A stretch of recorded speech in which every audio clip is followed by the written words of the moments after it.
Happy Monday and welcome to the Bulwark podcast. The good news of the day, of course, is that that big boat is now floated in the Suez Canal. So the world economy is no longer blocked by that. Unfortunately, we have a debate about Satan panic and Satan shoes, which some politicians appear, I don't know, they appear compelled to engage in. So let's just jump into everything that we're talking about today. And our guest is once again former Virginia Republican Congressman Denver Riggleman. Thanks for coming back, Congressman.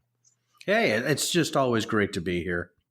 So can I just start off by talking about retconning? Because I did my newsletter about this today. You know, a reader pointed out that all the hipster pundits, including folks on the Bulwark podcast, have been using this phrase retcon a lot. And she says, hey, maybe you should define it for the rest of us. And I think there were some, implied words there. Okay, I mean, fair enough, because I think it's a term that we're going to be using. It's short for, retcon is short for retroactive continuity. And basically to retcon something is to introduce a piece of new information that imposes a different interpretation on previously described events. So it's kind of like, think of it as, historical revisionism without any shame whatsoever. So yes, that's right. I was going to say revising your history, based on some kind of information. Yeah. Yeah. And so, I mean, obviously this is useful because you see that. So when, the former guy calls in Laura Ingraham and he's talking about the January 6th insurrection, he says, look, they're hugging and kissing the police and guards. They had great relationships. That's an attempt to retcon, right? Or, Ron Johnson, they were law-abiding citizens. I wasn't worried. There was nothing, let's forget the hang Mike Pence stuff. That's an effort to retcon. So this, it didn't really happen the way it happened, right? I mean, isn't this is kind of like the next level of conspiracy theories, is not just this is what's going on behind the scenes, this is what's going to happen, but what you think happened, what you saw with your own eyes happening, didn't really happen. Didn't we sort of used to use the word gaslighting? Or or this other word that comes to mind, lying. Yeah. It's just but even liars had a hard time just rewriting all of the history. Okay, so can I just play a couple of sound bites here, because we speaking of like retconning, Deborah Birx, one of the public faces of the Trumpian approach to the pandemic. This is an attempt to retcon. This is what she's saying now. That we could do it in either or. She's sitting down with CNN and she's talking about how terrible it was when she was working under Donald Trump and how he would call and berate her. But this is Deborah Birx almost exactly a year ago today. How would you describe the job President Trump is doing behind the scenes and in front of the cameras during these daily briefings that we're seeing? What's been your perspective, Dr. Birx? He's been so attentive to the scientific literature and the details and the data. And I think his ability to analyze and integrate data that comes out of his long history in business has really been a real benefit during these discussions about medical issues. Because in the end, data is data, and he understands the importance of the granularity. And I think he's been really excited about finding the level of detail that we've been able to now bring over the last few weeks to really understand who's at the greatest risk for severe illness. You remember that was when people's eyebrows went up, and that, boy, you're really torching your reputation by talking about how attentive he was, how smart he was. That was Deborah Birx, and apparently she'd like to retcon that because now she's sitting down with CNN. This is what she said this weekend. Well, I look at it this way. The first time we have an excuse, there were about 100,000 deaths that came from that original surge. All of the rest of them, in my mind, could have been mitigated or decreased substantially. Okay, so Denver Riggleman, there's Deborah Birx trying to whitewash, gaslight, change that history, because she's saying that after the first 100,000 that could have been mitigated, we're at 551,000 American dead. I don't think we should let her retcon that. I don't either. And I mean, if we're going to talk about data, I think you just said it as, I'm a data guy. I mean, that's what I did for 20 years in the DOD. And, I find it funny that the data right now is 550,000 plus dead. with new variants and strains that are spreading at certain times around the world. And, I find it interesting that even the tone changed. I don't know if you noticed that, Charlie, but if you look at that first clip, it was almost this effervescent, I guess it was referring to the God King and his ability to parse data at the level, of algorithmic warfare levels, right? And now, it's her trying to retcon, I guess that word, or try to, sort of distort history for her own ends, because my guess, methinks, she's having a tough time finding employment right now. Well, and also she understands this is her legacy. This was her big moment, and she made the decision, and she made it over and over again, that she was going to kiss up to the president. She wasn't going to push back on him. Anthony Fauci, to a certain extent, made that Faucian bargain as well, but he never went this far in saying, yes, Donald Trump is not only slim and good looking and youthful, but he's, that business mind of his. He understands the data. He understands and absorbs the science. She just felt the need to bullshit in order to suck up to him, as opposed to say, hey, what we're doing right now is going to cost hundreds of thousands of Americans their lives. And you know what? That's what she chose. And that's how she's going to be remembered. It will be. And, I find it interesting, service is a funny thing when you're serving at the pleasure of the president, or when you're elected like I was, or, if you serve in the military. I guess there's certain levels of service, Charlie. And, for this right here, I do believe that some of these individuals that were serving knew that they were spewing sort of unadulterated bullshit, as you said. Mm-hmm. But I think, too, that they thought that President Trump would win re-elect. I think maybe they got caught up in the momentum of it, or maybe they got caught up in the power of it. And I think that's the scary thing about service, Charlie, is you can get addicted to the juice, which is what somebody told me when I officiated my same-sex wedding. Said, Denver, you're going to lose. You're going to miss the juice. I said, absolutely not. I think integrity is important. And Charlie, all of us make mistakes in service, but you got to own up to it and be honest. When it was something as important as a pandemic, you probably don't want to just sort of bootleg your way around the White House in order to, to get some kind of favorable treatment, or think that you have a future in that White House because you're willing to do that. So I don't think that can be overemphasized, that being addicted to the juice. Walking into the White House, being around the president, and what it makes people do. And makes them say, okay, so here's another example of an attempt to retcon. This is actually one of my favorites of the weekend. Eric Trump goes on. This is like a singularity. Goes on the Maria Bartiromo show and on Fox News, and he's he's very, very concerned that Joe Biden has spent the weekends at his Delaware home. And so let's play this soundbite. It's worth noting that Biden spent this weekend in Delaware, his 5th trip home since becoming president. That's his 6th weekend away from the White House. We're not even 100 days in. Your reaction to this new administration, Eric? I don't even know where to begin. First of all, Maria, it's heartbreaking to us. I saw how much time and effort my father put into the job. Biden saying, well, I'm not going to go down there because I don't want to inconvenience the Secret Service. And then you look at Kamala Harris, who's standing in front of literally Air Force Two in that last picture, where you've got the greatest ecosystem. You know how many times my father went down to the border? Because it's a serious issue that, plagues this country. You see it, and you see these children. And my father had the issue fixed, Maria, and then fixed. Yeah. I just love that whole, 5th trip to Delaware home over the weekend. In the first one, just going back to the historical record, in the first 100 days of his presidency, Donald Trump went golfing 19 times. In the first 100 days, but he works so hard. So we're gonna retcon that. Is Donald Trump just absolutely tireless? And Charlie, does Biden even play golf? Is that even a thing with Joe Biden? I don't even know. That's how out of touch I am with Joe Biden's golf proclivities. Does he play golf? Do you know? No, apparently not. I don't know. He can't even walk up the stairs. Isn't that the thing? Yeah. Speaking of I'm sorry to keep using the term, but the retconning of Donald Trump comes out in public and talks about injecting bleach into people, to deal with the coronavirus. And we're supposed to forget about that because it's Joe Biden who is senile. That's, I don't know, whatever. So Yeah, yeah, I'm with you. I'm absolutely with you. And that's the thing is that, and I know this is sort of crazy to Eric Trump, Charlie. So I hope you're prepared for what I'm about to say. But in this new world, there's things called like telephones and computers, and you can actually do things like we're doing remotely. I know that's nuts, but the fact that he wants to go home to Delaware rather than staying in the White House on the weekends, I just don't think that's really a thing. How about that? I just don't think I don't think it's, considering that like everybody in the world is working remotely, right?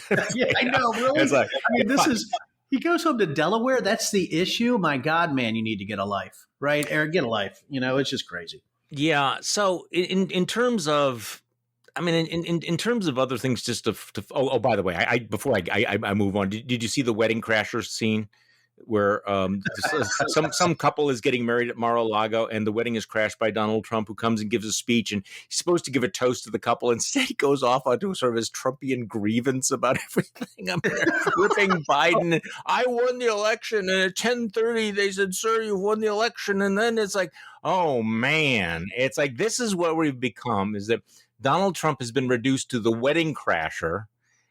And yet the Republican Party is still completely in his thrall. So, I mean, it's great. And I just got from Jim, it said that Golf Digest listed Biden as carrying a 6 handicap index, one of the best golfers. So not only is he going to Delaware, he could beat Trump in a golf match. Is it called a match? So in a golf tournament, I guess. So I find it interesting. Okay, so let's talk about some of the things that are going on, both in your home state of Virginia and in Georgia. And you and I were briefly discussing what's going on in Georgia. And I know that I'm going to get ripped for this because in my newsletter today, I said, look, I have a little piece on Georgia's original sin. And I said, look, I think we need to stipulate that some of the rhetoric around this new voting law is a little bit overheated. I mean, anybody that's actually studied Jim Crow laws knows the Jim Crow election law has all kinds of problems with it, but it's not Jim Crow. I mean, there were a lot of things in there that were really horrible that were taken out before. Doesn't mean it's a defense. I mean, there's a lot of problems with this, but I do think it's kind of helpful to take a deep breath to be able to discuss what actually is going on. So, again, my original my take on the Georgia bill is that the original sin is that it was obviously inspired by Donald Trump's lies about election fraud and his attempts to steal the election. And I mean, and the problem is it strips power from the people who resisted him and gives too much power to the legislature. So I don't think it was a good faith effort. But a lot of the things that are being said about the law just seem like, could we just step back and have a sort of a reality check about some of this stuff sometime? Yeah, it's superheated rhetoric, and when you're a person who wants to see through sort of the crap of things, and you want to look at policy for how it stands, when you have people that are very emotional and they're hyperbolic and they overstate things, and it's always this screaming, about what's going on to make some type of political point, to keep those seats in Georgia, and we know this is about the next Senate elections in Georgia, right? We know that that's happening, and we also know all this screaming in this election law certainly hasn't helped Brad Raffensperger, has it? And no, he's dead. No, he's done. And and I know Jody Heiss running against him and stuff like that, and that's a shame. That this is going to happen to Brad, but it's over. And, I think that's what's interesting about this is you got multiple facets of this, Charlie. You got not only the screaming that it's, Jim Crow in a suit. I think that's what I heard. And I'm thinking, come on, we need to have a conversation. I might not be a big fan of this bill, but if we're going to use rhetoric like that, it actually exacerbates sort of the polarization that you're seeing right now, and I believe in our country. Well, it also backfires at a certain point. If you make claims about something and it turns out not to be true, you've burned through some of your credibility. Man, maybe I'm naive to think that credibility actually matters. Look, I think this bill is alarming. I want to make it clear, and I think that there's an attempt, across the country in more than 40 states to rewrite election laws in bad faith. But the real focus, I think, needs to be on the way that they are empowering partisan legislatures to interfere in these elections. And I do have a certain amount of paranoia about whether or not Trump's attempts to overturn the 2020 election may have only been a rehearsal for what's going to happen in the future, because I don't think a lot of these folks are engaging in good faith. But again, it's like, can we just everybody? I mean, everybody's not Satan. Speaking of No, Satan shoes, I mean, Are we back?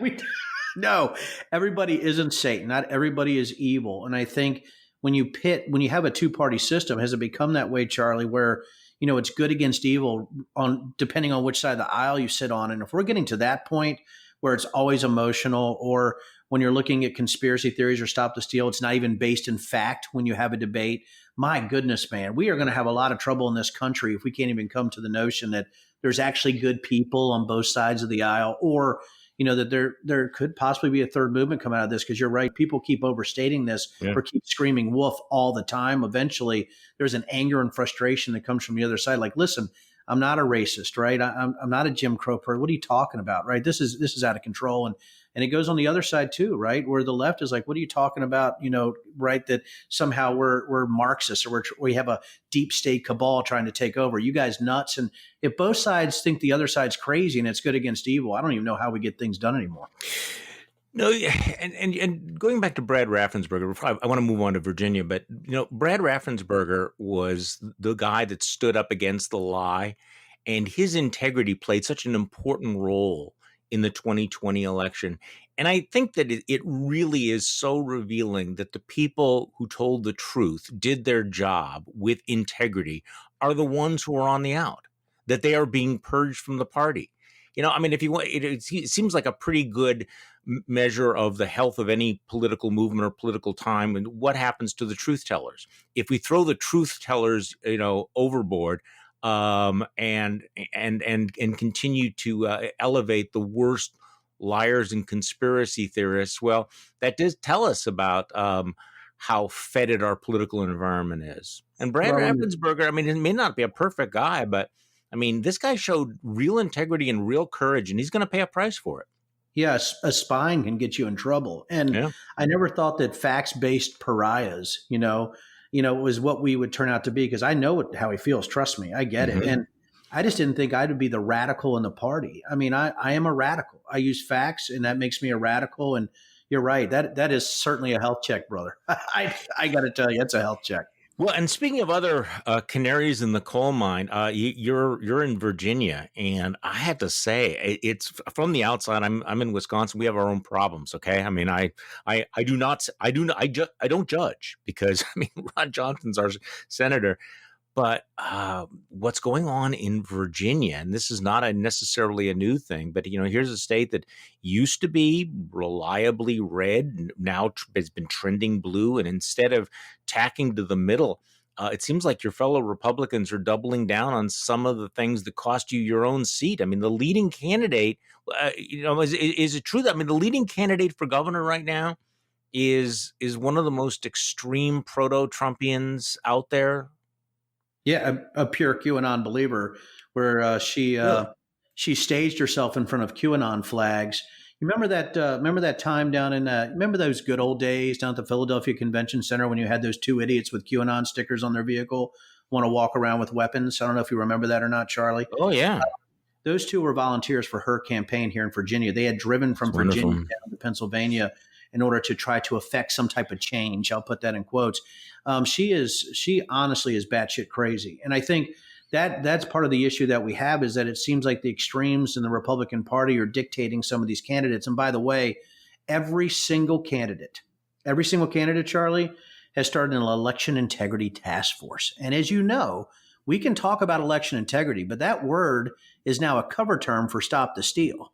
So just like we were talking about Georgia, Virginia is infested with stop the steal believers and conspiracy theorists. And at the local level, at the committee level, I would say that the facts-based individuals, the pariahs who are screaming that we have got to have a Republican Party that has to be facts-based and policy-based and idea-based, they are really outnumbered. I would say still probably 70-30, 75-25 in these committees. And so that's why you're seeing the Republicans run so far to the right. I mean, they are just way over there, and they're hoping they can tack back to the center. But I just don't think that's possible with the endorsements that they take and things like that, which are horrific endorsements. I mean, people who are racists and bigots and conspiracy theorists, and they're accepting these endorsements like they're, candy corn. And it's just unbelievable.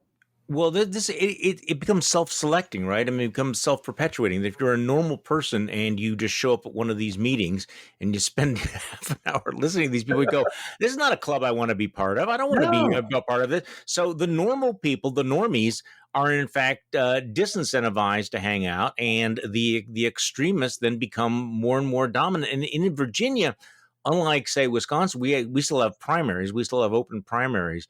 You folks actually have narrowed the focus. You have conventions, right? Conventions and caucuses and stuff.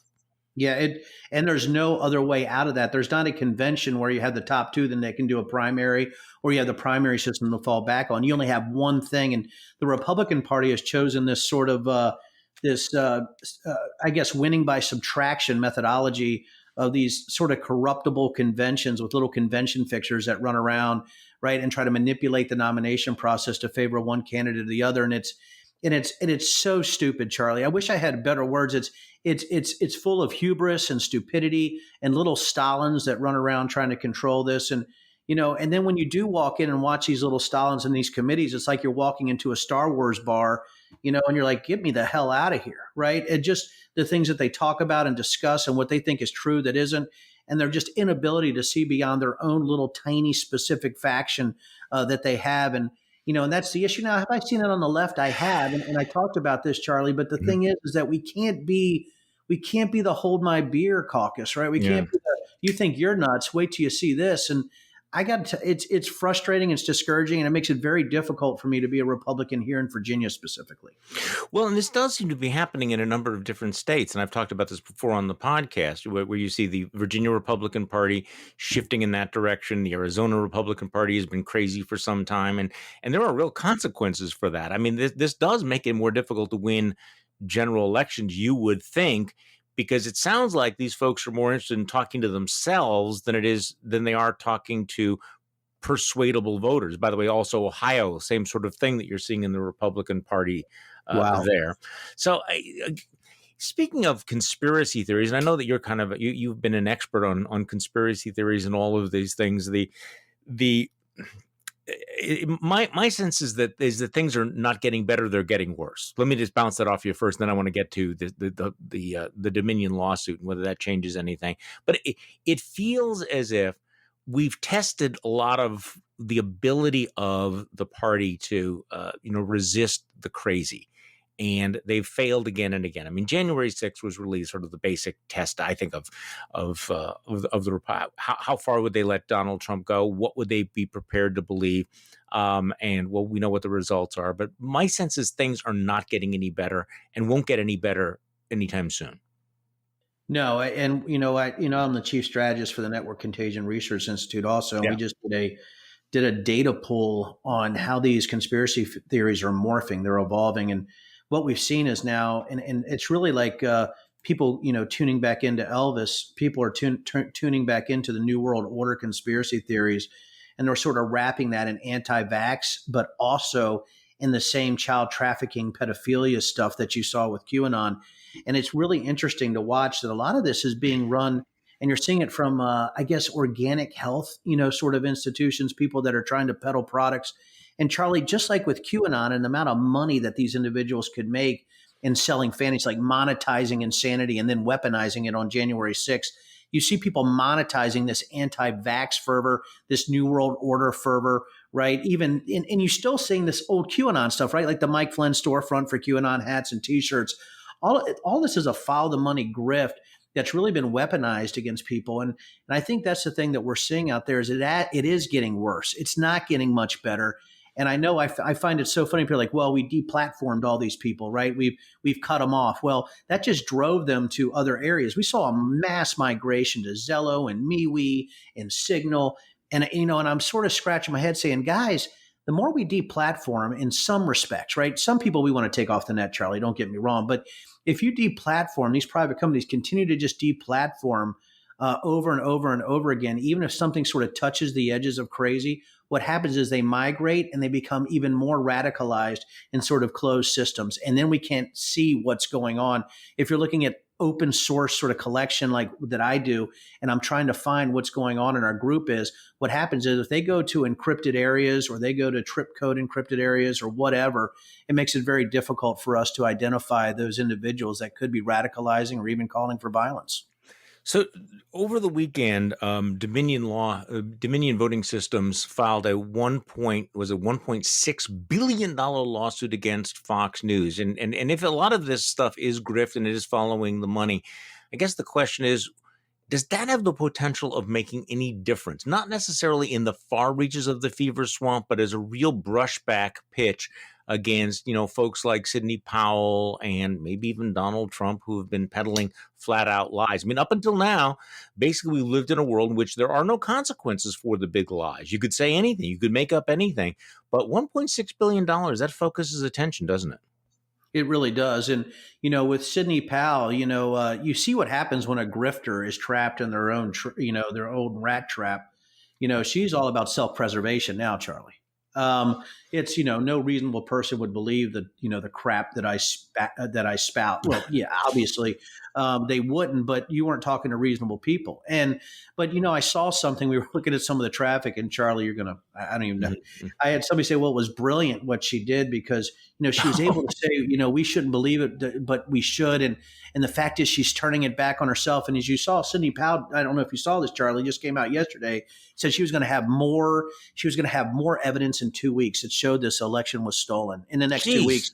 You think she would shut up? I mean, no, she has to push forward because you know what she's doing right now. She's raising money, right? And it takes about 2 weeks, for some poor person, in a community to write a check for $25, lick the stamp, send it to her 501c4, or send it to her defense fund. It takes about that long for the check to clear. So 2 weeks is about that time for her to collect as much money as she can. So if you keep saying, it's 2 weeks, it's 2 weeks.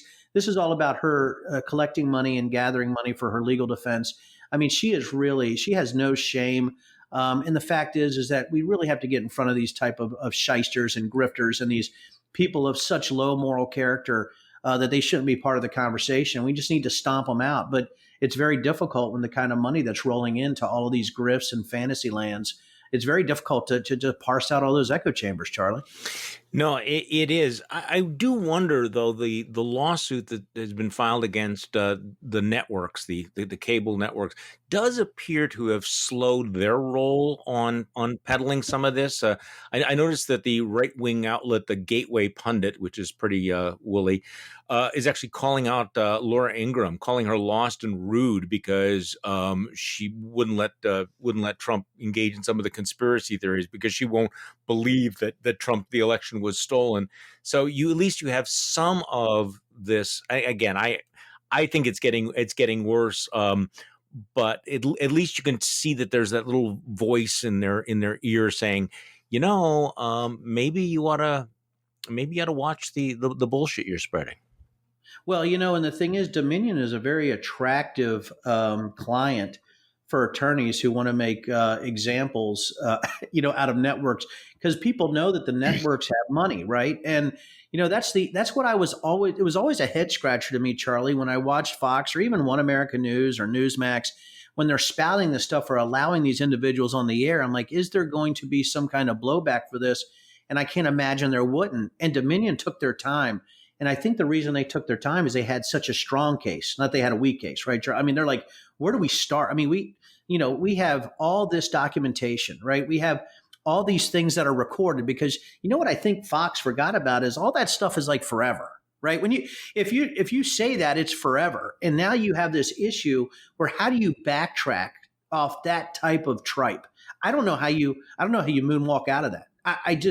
I don't know. And I think there's going to be massive settlements, Charlie. I think massive settlements. And I think it has sort of put a crimp in some of these people's agendas, especially when it comes to talking about stop the steal and things like that. Well, you would hope so. Okay, I wanted to get your perspective on something else as well. You're a former Republican congressman. You still have lots of ties. You still talk to a lot of these guys, right? Oh, sure. All the time. Yeah. And we know that there's a group of reasonable, it's a very small group, a reasonable group of Republican centrists. Some of them are still conservatives. Some of them who, at tremendous political cost, political risk, stood up against President Trump. We had 10 of them who voted, to impeach the president. And I wanted to get your perspective on this because I'm sensing that there's a bunch of them in both the House and the Senate who would really like to work with the Biden administration, who would like to cooperate with the Biden administration on a variety of issues, who don't want to be obstructionists. And yet, now that we're 60, 70 days into the administration, it doesn't seem like much of that is happening. Most of the major legislation has been passing on absolutely strict partisan grounds. Not one Republican voting for Biden's stimulus, rescue plan, the COVID plan. Not one Republican voting for H.R. 1. And we could probably go through a series of other votes as well. Give me your sense about the mood, because what I'm sensing, and some of our listeners are going to be annoyed by this, but that despite all the rhetoric about unity and healing, the administration has not made it easy for Republicans to cross over and vote for some of these big pieces of legislation. I just want to get your perspective on that. Sure. I mean, I voted against H.R. 1 when I was, in Congress. And the reason I did was I thought the 6-to-1 taxpayer match on monies was absolutely egregious in the way that it was tracked. And I thought the voter ID, just sort of this total almost abdication in some areas of this, because I read H.R. 1, was really bothersome to me. And some things I agreed with, obviously, right? Charlie, I did, and sure. Some things I didn't, but I thought the bill could have been improved. And there wasn't a lot of participation in H.R. 1 from Republicans initially, right? And when you have H.R. 1, it's like, well, if you vote against H.R. 1, you're a racist. Well, that's bullshit. Mm-hmm. And so now, but there's another issue here. It does make it more difficult, but the Republican conference itself is fragmented. And I'll give you an example of Adam Kinzinger. He has an opponent, Catalina Loft, right? Yeah, so right. The sewer of American politics runs through my phone, to be honest with you, Charlie, because people still want me to run. Mm-hmm. And people want me to run for governor of Virginia, or they want me to run again for Congress because they knew what my favorability rating was during that drive-through convention. I mean, I had a 68% overall favorability rating, and that was Republicans, Democrats, and Independents. And I still lost a 2,500 person convention because they disenfranchised, 200,000-300,000 people, which seems to be the way the Republicans do it now. But now, however, what do you do in a Republican conference when you have Catalina Loft, who's going to probably outraise Adam Kinzinger? Think about this. Mm-hmm. I talked to some consultants. I want to give you a scoop here. They think the Trump team is going to spend $5 million against Kinzinger alone. $5 million just from that group. I'm not talking about all the other fundraising that this individual can do. So what happens for one congressional seat? Yeah. She's going to raise, and I talked to Adam. He thinks it's going to be well north of $10 million, maybe 15 to 20 million for that seat. Oh my! Plus, he's in the middle of redistricting, right? You got that issue also, and then you're having this internal fight between, when I talk about facts-based pariahs, that Trump has so much power over certain caucuses within the Republican Party, the Freedom Caucus and other caucuses, that really are down the line, the RSC. The Republican Study Committee. Sorry, Charlie. So you have all these areas where he has so much power, and you have centrist Republicans that are absolutely terrified, right, to even step across certain lines. They can go out and say Stop the Steal was crap. They can do that, but they still got to get stuff done. So what they're worried about is if they vote for some of this legislation they might agree with on the Republican side, the punishment is going to be absolutely severe for stepping out of line on some of these. And these people want to stay in. I had an individual tell me, Charlie, and this is going to blow your mind. And I got to tell you, this is one of those philosophical questions that I don't know how to answer. So, Charlie, you might have an answer for this. He goes, Denver, if I vote my conscience 70% of the time, but 30% of the time I vote against it so I can stay in Congress so somebody crazier than me doesn't get in, then maybe I should do that. And you know what example they use for that?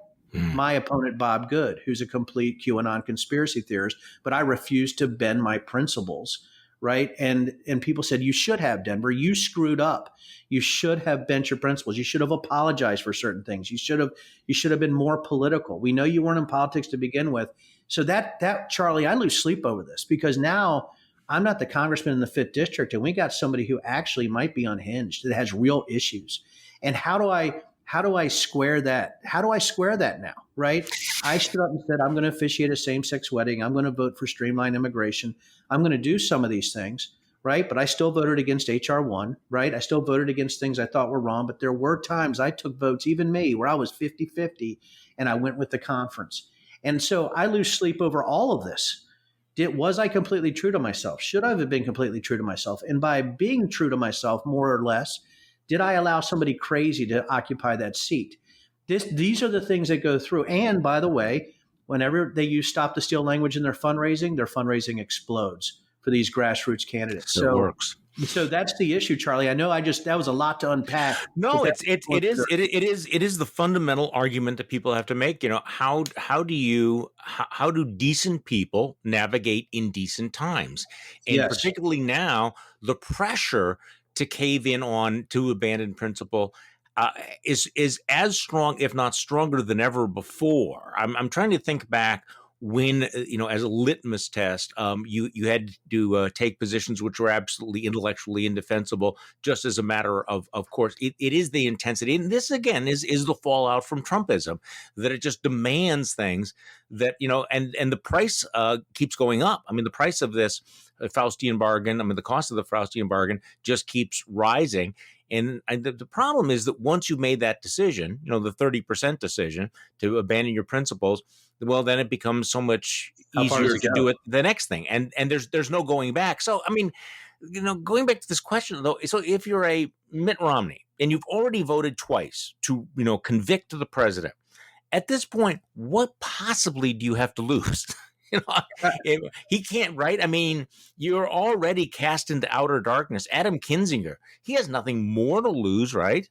No, he doesn't. And, I remember, Charlie, you want to hear something intensely personal? I was having such a tough time on a bill. I'm not going to tell you what it is. It was so awful. And I remember there was some information that was held back from me by some certain people that I needed to make a decision. And I can go with, I'll tell you over a beer one day or a whiskey, and I think you'll freak out. But I was so angry over this moral, I had this crazy, what do I do? I got so angry. I remember smashing my television controller against the wall. I threw it like I used to be a baseball pitcher, right? And, and my staff was looking at me. I'm like, this can't be where I have to make this decision. And I remember, I was only 6 or 7 months in as a congressman. I'm like, both of these decisions are awful. And you know why? Because I only had two, because there's a Republican and Democratic decision. There's not this ability to flex one way or the other on some of the decisions. If you want to keep your committee spot, if you want to help your district, if you want to compromise on some of these bills, if you want to get something through committee, you got to play this game. And I remember just this fury. And I learned how to control it better as I went on, but because I'm actually sort of just a sweet guy, but I also, when I get angry, I get angry. I wasn't a bouncer for nothing. I wasn't in the military, right? And so, but it just gets to the point, Charlie, is how do you square it? And then I'm thinking there has to be a third way. There's got to be a third party. There's got to be something else out there that we can get away from this polarization, this hyperbole, and this finger pointing that each side is equally or worse evil than me because they have a D behind their name or they have an R behind their name. And that is what's happening. Is it's good against evil on each side, and those lines are being drawn, and my fear is it's just going to get worse. Yeah, as long as it's a binary choice, it's all one way or all the other way, and I do sense that that's getting worse too, because you can sort of see that among Democrats they become frustrated, and so there's a drumbeat. Forget about bipartisanship. Abolish the filibuster, and which is fine, but when you have only 50 votes in the Senate, understand how quickly that can flip. I do think that at some point there needs to be a third way to break the sort of binary choice. It's interesting. You've heard this, I'm sure, in the past, the cliche, that I vote for the person, not the party. Well, that's become in some ways incredibly silly because it's so silly. You're electing a team member. Whatever you tell yourself, whatever voice is in your head, that person is not going to be some independent representative. They're going to, sit in that conference, that caucus, and they're going to vote the way they are told, and they're going to have to swallow what they're going to swallow. And so the whole "I'm voting for the person, not the party" thing may have seemed like a good idea at one time, but it's completely obsolete as long as we have this two-party binary system. I think I'm an example. I think Justin Amash is an example. I think you have these examples of individuals who said, I am a person, right? I'm not part of this. I'm not just a cog in the party apparatus. and then all of a sudden, you get your face ripped off, right? It's pretty fast too, because what happens is you're going against the team, whether they're right or wrong, whether their policy is ridiculous, whether they're immoral. You're actually kicking sand in the team's face when you're trying to do something you think is correct. I know that. I'm sure that'll be played over and over again, Charlie. But that's the issue that you have, is that I was willing to say, you know what? No, I'm not doing that. And when I kicked that sand in the face, even though I knew I was right, I knew there was going to be blowback. What I didn't understand, Charlie, being fairly new to politics, even though I thought I was barely smart enough, was that the anger for going against the team trumps the decision that you made out of integrity. And that's the issue you got to fight with if you're going to be in office. And how do you navigate that system of money, of, I would say, influence, but also playing the game well enough to get to a committee seat, whether you're a ranking member or subcommittee chair or a committee chair, where you can affect even more change for your district to get reelected. And again, it goes back to, it's that getting reelected thing that trumps service, because if you don't get reelected, you can't serve, but you got to swallow a lot of crap in order just to get to those portions. And I just simply couldn't do it. And I think that's an issue. It is interesting, this whole obsession with being loyal to the team, which again is not completely new, but there used to be a path for mavericks and independents. And I'm thinking back on, I'm not going to name him because things didn't work out that well. But we had a congressman from Wisconsin who back in the 1990s wouldn't go along with a spending plan that Speaker Newt Gingrich had. And he was kicked off, if I'm remembering this correctly. So he wouldn't go along with Gingrich. Gingrich then fired him from the budget committee for not voting a certain way. All right. This actually served to propel this congressman's popularity back home, because he said, look, I stood up to them. I voted my conscience. And that was a viable path. And as far as I know, paid no significant price for that with the electorate or among donors in any way. And that's completely gone now. It's kind of hard to imagine having somebody like that, or a William Proxmire, whose career is based on the fact that they're an independent, they're a maverick. So let me ask you one other thing, though. Given these hard line partisan votes, is there, from your point of view and the Republicans that you talk to, is there something that the Biden folks could be doing that they're not doing now without surrendering? So, there was some talk about a compromise on the stimulus package. The Democrats say that the Republicans just weren't going to give them enough. They wanted to go big. They're pretty happy with their decision. So what is your sense? If you were advising Joe Biden, how do you get some Republicans to cross over? Is there anything he can do, or is the dynamic that you just described so powerful that it's not even worth trying? Well, the first thing that you have to say, if Joe Biden goes out to the Republicans and say, listen, that $1.9 trillion bill, maybe we shouldn't have had $500 million for the National Institutes of Health. I mean, not health. I'm sorry, for the NEA, or the National, what is it? The Arts. Yeah. National Endowment for the Arts. Yeah. Yeah. National Endowment for the Arts. Or for libraries or whatnot. This should be a COVID specific bill. We also understand there's some things that are pretty egregious about how we're streamlining funding to certain segments of the population, the socio-demographic side. And, we're listening to you, but it's not that, you guys are evil because of COVID. I think it's the name calling. I think it's sort of right now we always have now this tough guy thing going on with Trump and with Biden. Right. And I think that's what I would say is, like, listen, there are people that really want to work with you. However, I can also see where the Democrats are like throwing up their hands, because the issue you're running into is former President Trump, the former guy. And the thing is, if you try to reach across a little bit and you show any type of, I don't want to say, listen, you're negotiating from a position of strength, right? And that is, there's a lot of responsibility there. And when you're negotiating from this sort of position of strength, even if it's just nominal, there are certain times where you should say, listen, that's a good idea. Maybe we should do that.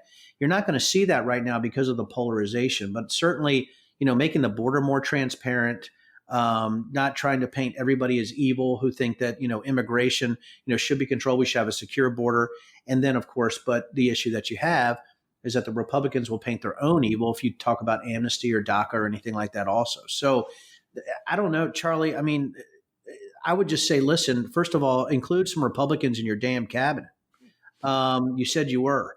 And include some sort of moderate center-right voices that can be in your ear with some of the crazy that could come from the far left, because it's happening, right? And once you get to critical wokeness, you are going to see a 2022 GOP run on the House. And I think if he tried to come out and be a little bit more moderate in his language towards the GOP and include some center-right individuals in his cabinet or center-right individuals on the Biden team, I think you would see a little bit sort of a lessening of the anger that you have between each. But right now, I just think, Charlie, we're so far down the road.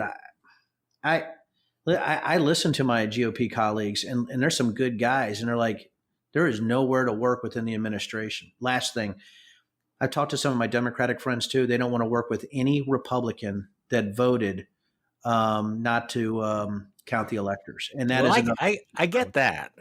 Yeah, I do. Yeah, and that's a problem. So yeah, on the issue of immigration and the border, this is again part of the hangover of the Trump era, because I remember, when immigration reform was bipartisan. People forget that with that Gang of Eight, that there were 67 votes in the Senate for an immigration reform bill. There was an overwhelming majority in the House for it. Paul Ryan was an advocate for it. Of course, they didn't move ahead on it for a variety of reasons. But the possibility of bipartisan immigration reform seems absolutely zero to me right now. Well, I talked to a immigrant who immigrated here 39 years ago, 40 years. Well, when I did this, so now it'd be 41 years. I hope I get the number right here, Charlie. 41 years ago, was here when President Reagan declared amnesty. Mm-hmm. This individual told me he will never not vote for Republican, no matter what. Yeah. I find it interesting that we can't even talk about some kind of limited amnesty. We can't talk about immigration reform. I think Republicans need to embrace immigration reform. They need to embrace immigrants. And I'll tell you why. When you're in a rural district like me, what the two biggest things we deal with are H-2A and H-2B workers. Sure. And so, as I look through immigration reform, that's why I was such a hawk on immigration reform, is I thought we need to actually embrace immigrants, these people who want to better their lives. We can't demonize individuals because they're trying to get their kids over here. That is absolutely, what are we doing, right? That is, when you're looking at Numbers USA, or you're looking at even Club for Growth and things like that, you're like, what are you doing, right? This is, are you racist? I mean, is that really where we're at? But there's something else to this too. You have to have a secure border or you don't have a country. And since I did border ops in 2010, since I know what happened, I've been there, I've done that, been there, done that. When you look at the things that go on the border, we have to have an incredibly secure border. And everybody has said, let's secure the border completely. And I agree with that, using defense in depth, whatever you want to do, let's secure the border. If we can couple that with looking at the 11 million plus that are here, knowing there's no way we have the resources to send them all back, and I'll put that in quotes, why don't we open up and be more, I would say, transparent? And I'll tell you this. Remember when I said it's very difficult to track people if they keep deplatforming people? Well, I'm going to humbly submit this. We are deplatforming immigrants, and we're frightening them where they don't want to come forward to the criminal elements of the illegals that do come over. What if we opened up our doors? What if we said, come on in, we're going to give you a path, but you have to self-declare. Please self-declare. So if you're having issues, if there are bad actors out there that are coming across the border, you're not afraid to come to law enforcement and identify who those people are. I believe it's a national security issue on two fronts. I think we should secure the border completely. But if we have a streamlined immigration plan where people are transparent and we accept them into the fold and we get their data, not just for tax-paying purposes, but to give them part of the American experiment, I think we can do both. And I think if Republicans do that, my God, Charlie, I think we could change the world, man. But again, that's pretty idealistic on my part right now. Well, there were a lot of Republicans that at one time agreed with all of that, and just in case anybody missed your reference to Ronald Reagan's amnesty, it was amnesty. There have been a lot of proposals since then that have provided a path to citizenship that have been called amnesty. They really weren't amnesty. They were paths, with fines and all kinds of other, hoops to jump through. But there was a time when the most conservative Republicans were willing to embrace that sort of approach, because they understood that America was dynamic. The definition of American was dynamic, and unfortunately, we're going back. And in order for people to be more transparent and self-declare, they have to believe that they're dealing with a government that is dealing with them in good faith. And good faith. That's I'm right, just not Charlie. sure that they're going to have that confidence given what's happened over the last several years. I think that's something that we need to rebuild. But it's so funny you asked about this, Charlie, and we got to this point is I'm doing an op-ed on how the GOP should embrace immigration, that we should use our ideas and innovation to fix this rather than ceding that territory to the Democrats. But on the other hand, we're not just ceding it to Democrats. Maybe we just need to be more human. Maybe we just need to say, hey, we understand there's an issue. We can't have, illegal immigrants pouring over the border. That's ridiculous not to have a border that's secure. It's actually, it's a national security issue, but it's also a national security issue, right? If we don't recognize that there's already illegal immigrants here who are trying to participate in the American way of life, and we have the ability to reach out to them. And I think there's a human issue to this, and I think we can do both. But again, that's a guy who's been in business and military intelligence, not necessarily a politician talking right now, Charlie.